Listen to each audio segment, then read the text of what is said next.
I may be wearing a Marvel shirt, but I actually prefer DC. I don't wanna know, baby. I don't wanna know, yeah.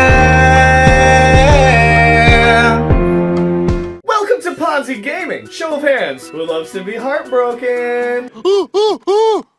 I'd love to see this video get 15 likes. Make sure that you hit the bell and that you're subscribed to this channel for future videos as well. Without further ado, we'll get right into it. Here are the top 5 games that broke my heart for one reason or another. Now let me be clear, when referring to games that broke my heart, that doesn't necessarily mean story. It could be in reference to not living up to the hype around it, or taking a creative approach that I didn't care for. There is a mix of all of this on the list. I'll be sure to give a spoiler warning when applicable. Incidentally, these are my opinions as well. It's okay for you not to share the same opinion that I have. So if we differ in opinions, let's agree to disagree, but feel free to comment below your opinion. Your opinion means very little to me.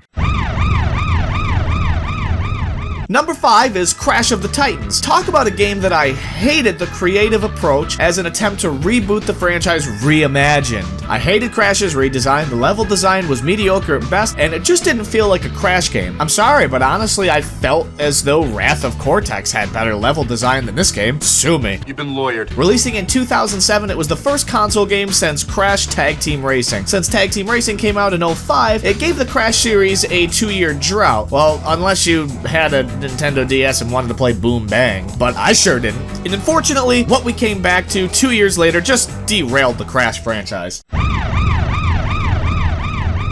Number 4 is Fable 3. Now, hear me out. I actually enjoyed Fable 3. Did I like it as much as Fable 2? Of course not. Was it a great game? No, it was okay, but I enjoyed it. So you might be asking, how did this game break my heart? Well, here's the issue. If you've got an issue, here's a tissue. It didn't deliver on all of the things that it had promised prior to launch. It was supposed to not only be a spiritual successor to Fable 2, but a huge jump in gameplay quality. And instead, what we got was just kind of a worse carbon copy. Peter Molyneux, God, I hope I said his name right. Molly knew. I learned how to pronounce it. Had intended to create a unique leveling system in-game that was designed, but then it was replaced. The leveling system was originally going to be based on story elements and choice. Depending on what you chose throughout the story would directly impact the way that you leveled up, when you leveled up, and your abilities that you would have obtained through the leveling process. It was a disaster. But due to time constraints, they had to scrap everything that was almost finished and replace it with a much more basic leveling system that didn't leave a lot to choice in regards to the leveling. Sad, really. Number 3 is Batman Arkham Knight. Spoilers ahead. Specifically, Barbara Gordon's death. Scarecrow uses his fear toxin to convince Batman that Barbara killed herself. Whew, talk about a lot of emotions all at once. When you really get down to it, Scarecrow's toxin is supposed to realize your greatest fears and use them against you. Batman's greatest fear was letting his friends and family down and not being able to save them. So seeing her kill herself broke him. Meanwhile, his mind was already twisting throughout the game while he's seeing the hallucinations of Joker, making the situation much worse. Powerful in-game moment. Don't worry, guys. She lives. Number 2 is Kingdom Hearts. Spoilers ahead. Sora uses the Keyblade on himself to release Kairi's heart in order to wake Kairi up. Sora realizes that she lives within him. It's a very emotional scene where he stabs himself in the heart with the Keyblade and then proceeds to become a Heartless. It is then topped off with Kairi hugging him and bringing him back into human form. Ugh, it just melts your heart at first because you think he's gonna die, but then when you play as the Heartless and your heart keeps pounding because you just don't know what's gonna happen next, and then your heart is healed by Kairi's hug. Ugh, it's just overall a great moment in gaming history.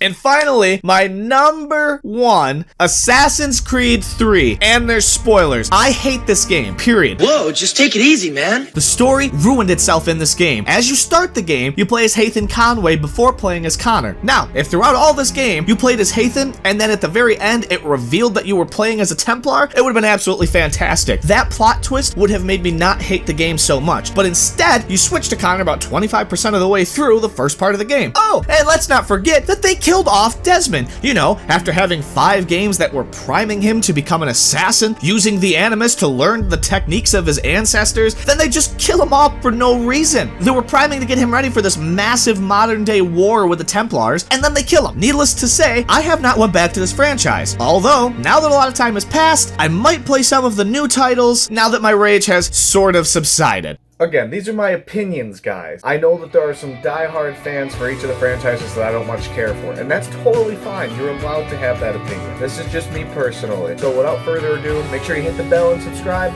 like the video, share it, and I'll see you in the next one. Bye! What's left of me? What's left of me?